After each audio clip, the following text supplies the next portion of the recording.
భద్రాద్రి కొత్తగూడెం జిల్లా సుజాతనగర్ పోలీస్ స్టేషన్లో డీఎస్పీ అబ్దుల్ రెహమాన్ విలేకరుల సమావేశంలో మాట్లాడుతూ కరుడుగట్టిన కరెంట్ ట్రాన్స్ఫార్మర్ల దొంగ జర్పుల నరేష్తో పాటు అతని వద్ద కాపర్ వైర్ కొనుగోలు చేసిన బెల్లంకొండ ఈశ్వరరావు, కొంచాడ సత్యం అనే ఇద్దరు పాత ఇనుము వ్యాపారులను సుజాతనగర్ పోలీసులు అరెస్టు చేసినట్లు తెలిపారు. జరుపుల నరేష్ కరుడుగట్టిన ట్రాన్స్ఫార్మర్ల దొంగ అని, ఇతనిపై 21 కేసులున నమోదు కాగా 5 కేసుల్లో 5 సంవత్సరాలకు పైగా జైలు జీవితం గడిపి వచ్చినట్లు తెలిపారు. తాళాలు వేసి ఉన్న ఇళ్లలో, పొలాల్లో ఉన్న ట్రాన్స్ఫార్మర్లను లక్ష్యంగా చేసుకుని జర్పుల నరేష్ దొంగతనం చేస్తుంటాడని, Sujathanagar Julurupadu Chandrugonda one town police station పరిధిలోని ట్రాన్స్ఫార్మర్లను పగలగొట్టి కాపర్ వైర్ చోరీ చేసిన కేసులు నమోదైన నేపథ్యంలో సుజాతనగర్ పోలీసులు వాహనాల తనిఖీలో కరుడుగట్టిన దొంగ నరేష్ ను అదుపులోకి తీసుకున్నారు. నరేష్ ఇచ్చిన సమాచారం మేరకు అతని వద్ద నుండి కాపర్ వైర్ను కొనుగోలు చేసిన ఈశ్వర్రావును, కొంచాడ సత్యంను అరెస్టు చేసి వారి వద్ద నుంచి 7,19,000 నగదు, అర తులం బంగారం, సెల్ ఫోన్ రికవరీ చేసినట్లు తెలిపారు. చోరీలకు పాల్పడిన, చోరీ సొత్తును కొనుగోలు చేసిన అట్టివారిపై కేసులు నమోదు చేయడం జరుగుతుందని డీఎస్పీ తెలిపారు. కేసును ఛేదించిన సుజాతనగర్ ఎస్ఐ రమాదేవి, సిఐ వెంకటేశ్వర్లును డీఎస్పీ అబ్దుల్ రెహమాన్ అభినందించారు. తారీఖు ఈ జర్పుల కిషన్ అని చెప్పేసి ఫారెస్ట్ డిపార్ట్మెంట్ లో పనిచేస్తాడు. ఆయనది హలావుతండ హామ్లెట్ ఆఫ్ సరవారం. ఆయన ఇంట్లో వాళ్ళు ఫంక్షన్ గురించి పోతే ఇక్కడ ఒక దొంగతనం జరుగుతుంది. ఆయన ఇంట్లో 5,80,000 రూపాయల ప్రాపర్టీ, ఒక ఆప్తుల బంగారం పోతుంది.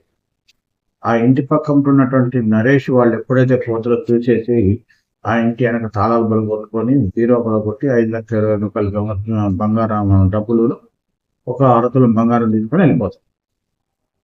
తీసుకుపోయిన తర్వాత 2 రోజుల తర్వాత వెహికల్ చెకింగ్ ఈరోజు చేస్తుంటే మా ఎస్ఐ రమాదేవి గారికి వాడు దొరుకుతారు. దొరికి ఆయన ఇంట్రాక్ట్ చేస్తే 5,00,000 రూపాయల క్యాష్ని రికవరీ, ఇంటాక్ట్ ఏదైతే డబ్బులు పోయినా ఆ డబ్బులు రికవర్ చేస్తాడు. ఒక 20,000 పెట్టి ఒక సెల్ ఫోన్ కొనుక్కుంటాడు. సెల్ ఫోన్ కమ్మలు కొనుక్కుంటాడు 20,000 రూపాయలు పెట్టి. అదేవిధంగా అరతుల బంగారం కూడా అతని నుంచి రికవర్ చేయడం జరుగుతుంది. ఇంకా ఫర్దర్ ఎంక్వైరీ చేస్తే ఇతను కొన్ని ట్రాన్స్ఫారం దొంగతనాలు కూడా చేసిండు గతంలో అంటే ఇది దొరకముందు దాదాపు 7 ట్రాన్స్ఫారంలు, టీజీఎన్ తెలంగాణ విద్యుత్ వాడుతున్నది కదా, విద్యుత్ వాళ్ళది, ఆ ట్రాన్స్ఫారం పాల్గొంటే దాదాపు 2 క్వింటాల కాపర్ వైర్ని తీసుకొని పోయి ఫస్ట్ ఈ జరుపుల ఈయనకి బెల్లంకొండ ఈశ్వరరావుకి కొత్తగూడెం అమ్ముతారు. ఈ కొత్త ఆయన ఏం చేస్తాడు, కేజీకి 500, 200, 300 ఇట్లా ఇచ్చుకుంటూ పోతాడు అనమాట. ఈ జరుపుల ఈశ్వర్ ఏం చేస్తాడంటే ఈ పాత ఇనుప సామాను కొని ఆయన జరుపుల ఈశ్వర్ ఆయన పాల్వంచలో ఉన్నటువంటి కొంచాడ సత్యం అని చెప్పి బాగా స్క్రాప్ బిజినెస్ చేస్తాడు. ఆయనకి దాదాపు 2 క్వింటాల ఈ కాపర్ వైర్ని ఇస్తాడు. ఈయన ఈ సత్యం ఏం చేస్తుంటే హైదరాబాద్ 1 కేజీకి 10,000 రూపాయల చొప్పున ఆయన అర్థమైందా హైదరాబాద్ కాపర్ వైర్. గవర్నమెంట్ సంబంధించినటువంటి విద్యుత్ పనికొచ్చే రైతులకి, గవర్నమెంట్ ప్రజల పనికొచ్చే ట్రాన్స్ఫారాలు బలగొట్టడం, వాటిని తీసుకుపోయి ఈ ఏదైతే స్క్రాప్ బిజినెస్ చేస్తారో వాళ్ళకి అమ్మటం, వాళ్ళు దాన్ని చేస్తే ఎక్కువ రేటుకి అమ్మటం చేస్తున్నారు.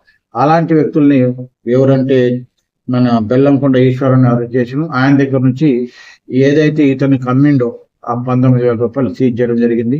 అదే విధంగా ఏదైతే చందా సత్యం ఉన్నాడో పాలవంతులో స్క్రాప్ బిజినెస్ చేశానో ఆయన దగ్గర నుంచి 2,00,000 రూపాయలు అతను అమ్మి ఏదైతే ఈ కాపర్ వైర్ పంపి అమ్మిండో దాని డబ్బులు కూడా సీజ్ చేసి ఇలా ముగ్గురిని అరెస్ట్ చేసి కోర్టు ఈరోజు హాజరుపరచడం జరుగుతుంది. ఈ విషయంలో మంచిగా పనిచేసినందుకు సుజాత రమాని ఎస్పీ గారు ప్రత్యేకంగా అభినందించారు. తర్వాత అదేవిధంగా వాటి క్యాష్ రివార్డు కూడా ఇవ్వడం జరుగుతుంది. దీనికి ఎస్ఐ సుజాత్ నగర్ మరియు సిఐ తుంచిపల్లి గారు వెరీ గుడ్ వర్క్ చేశారు.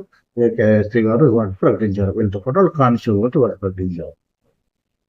ఈ మూటలు ఎన్ని సార్?